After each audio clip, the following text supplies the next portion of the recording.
ஒரு பெரியவர் ஊரில் பெரிய மனுஷனாக வாழ்ந்தவர் திடீர்னு இறந்துடுறாரு. அப்போ தான் அவரோட பையன் ஒரு விஷயத்தை நோட் பண்ணுறான். என்னன்னா, அவரோட மடி விரைச்சிட்டு நிற்குது. இந்த விஷயத்த அவங்க ஃபேமிலி எப்படி ஹேண்டில் பண்ணாங்க, கடைசியாக ஃபியூனரல் என்ன ஆச்சுன்னு தான் பார்க்க போகிறோம். இன்றைக்கி நாம் பார்க்க போகிற படம் மரண வீட்டு மசாலா படம் பெருசு.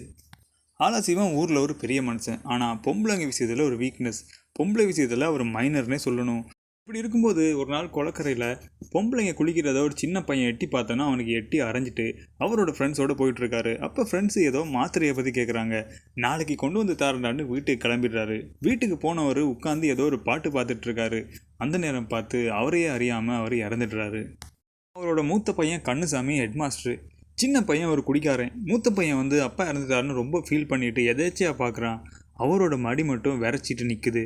ஸோ என்ன பண்ணுறதுன்னு திக்குமுக்காடி போன அவன் வேறு வழியே இல்லாமல் அவனோட தம்பி அம்மானு ஃபேமிலியில் உள்ள எல்லாத்துக்கும் சொல்லிடுறான். எல்லாருமே அதை பார்த்து என்ன பண்ணுறதுன்னு தெரியாமல் ஷாக் ஆகி நிற்கிறாங்க. ஸோ இந்த விஷயத்தை வெளியே சொன்னால் அவமரியாதை ஆகிரும்னு அப்பா இறந்த விஷயத்தை யாருக்குமே சொல்லாமல் மறைச்சிட்டு என்ன பண்ணுறதுன்னு யோசிக்கிறாங்க. ஸோ பக்கத்து வீட்டு கமலா ஆண்டி வீட்டுக்குள்ளே வர பார்க்குறாங்க. பட் அவங்கள வர விடலை. ஆனால் அந்த வீட்டுக்குள்ளே ஏதோ நடக்குது, ஏதோ ஒன்று மறைக்கிறாங்கன்னா அந்த வீட்டை சுற்றி வந்து அவங்க மூக்க முடிச்சிட்ருக்காங்க. ஸோ ஃபேமிலியாக பேசி ஒரு முடிவு பண்ணுறாங்க. என்னென்னா ஹாஸ்பிட்டலுக்கு கொண்டு போகலான்னு. ஹாஸ்பிட்டலுக்கு கொண்டு போனால் டாக்டர் வந்து சொல்கிறாங்க, வீட்டுக்கு கொண்டு போங்க, அங்கே வந்து டாக்டர் பார்ப்பாருன்னு.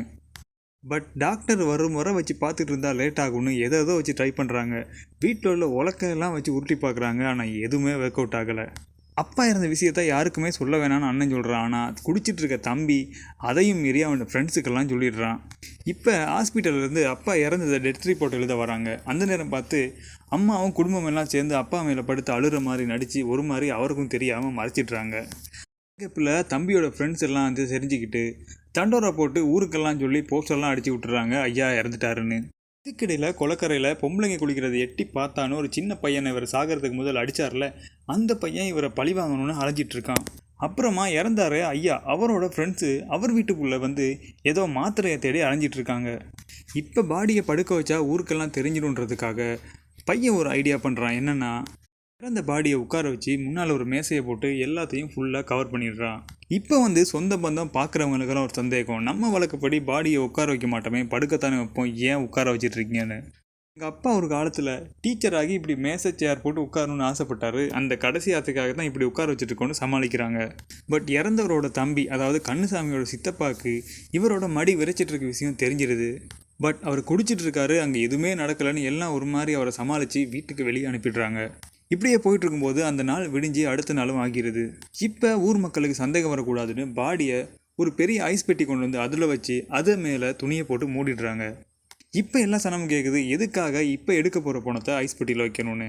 இப்போ ஏதாச்சும் கதை சொல்லி சமாளிக்கணுமேன்றதுக்காக எங்கள் அப்பா ஒரு காலத்தில் காஷ்மீர் போகணும்னு ஆசைப்பட்டார், அதுக்காக தான் ஐஸ் பெட்டியில் வச்சுருக்கோன்னு இப்போ சமாளிக்கிறாங்க. பட் ஆனால் அவங்க சித்தப்பா ஒத்துக்க மாட்டேங்கிறாரு, இதில் ஏதோ மர்மம் இருக்குன்னு. இந்த நேரம் பார்த்து வீட்டில் உள்ள 2 மருமகளோடைய அம்மாமார், அதோட பையன்களோட மாமியார்மார் சொத்து விஷயம் சம்மந்தமாக தன்னோட பொண்ணுங்களுக்கு குத்திவிட்டு அந்த பிரச்சனை ஒரு பக்கமாக போயிட்டுருக்கு. இந்த நேரம் பார்த்து யாருன்னே தெரியாத சம்மந்தமே இல்லாத ஒரு ஆண்டி வந்து மாமான்னு சொல்லி உரிமையாக பேசி அழுதுட்டுருக்கு. ஆண்டி யாருன்னு அங்கே உள்ள யாருக்குமே தெரில. ஆனால் அவரோட ஃப்ரெண்ட்ஸுக்கு மட்டும் தான் தெரியும், அவங்களும் சொல்ல மாட்டுறாங்க. ஸோ என் மாமாவை இப்படி பெட்டியில் போட்டு பூட்டி வச்சுருக்கீங்களே, அவரை வெளியே திறந்து விடுங்கடான்னு அவங்க பெட்டியை குத்தி அழுறாங்க. அப்போ தான் ஒரு விஷயம் புரியுது, அவங்க அப்பாவோட செட்டப்னு. அவங்கள வச்சுருந்ததுக்கு என்ன ஆதாரம்னு எல்லாம் கேட்குறாங்க. அப்போ அவங்க சொல்கிறாங்க, உங்கள் அப்பாவுக்கு இடுப்புக்கு கீழே ஒரு பெரிய மச்சம் இருக்குன்னு. இந்த விஷயத்தை கேட்டு காண்டான அம்மா அவங்கள பிடிச்சி வெளியே செல்ல சொல்கிறாங்க. ஸோ எல்லாம் சேர்ந்து அவங்கள பிடிச்சி வெளியே செல்ல ட்ரை பண்ண ஒரே தள்ளு முள்ளாகி தட்டு மாதிரி அந்த ஆண்டி அவங்க அப்பாவோட புணத்தை மேலேயே விடுறாங்க, அந்த கண்ணாடி பெட்டியை உடச்சிக்கிட்டு. அவங்க விழுந்தது அப்பாவோட நெஞ்சு பகுதியில் இல்லை, இடுப்பு பகுதியில். ஸோ அவங்க இடுப்பு பகுதியிலேயே ஃபோர்ஸாக விழுந்தனால இவ்வளோ நேரம் வெறப்பாக இருந்த பிரச்சனை அடங்கிடுது. நேரம் அவருக்கு இடுப்பு கீழே மச்சம் இருக்கிறதையும் எல்லாத்துக்கும் காட்டிடுறாங்க. இவ்வளோ நேரம் டென்ஷனாக இருந்த ஃபேமிலிக்கு இப்போ தான் ரிலாக்ஸ் ஆகி எல்லார் மூஞ்சிலையும் சிரிப்பு. இதை பார்த்ததும் வந்தவங்கெல்லாம் டென்ஷன் ஆகுறாங்க, என்னடா செத்த வீட்டில் சிரிக்கிறாங்களேன்னு. அப்புறம் ஒரு மாதிரி கடைசி நேரம் காரியமெல்லாம் ஆகி முடிஞ்சிடுது. பிறகும் வீட்டுக்குள்ளே இறந்து போன ஆலாசியோட ஃப்ரெண்ட்ஸு ஏதோ மாத்திரையை தேடுறாங்க. தேடி ஒரு மாதிரி கண்டுபிடிச்சிடுறாங்க. அவங்க தேடினது சுகர் மாத்திரை இல்லை, வயாகார மாத்திரை. இப்போ தான் ஒரு விஷயம் புரியுது, ஆலாசிவன் சாகிறதுக்கு முன்னுக்கு வயாகாராவை போட்டு தான் இந்த நிலைமை ஆகியிருக்குன்னு.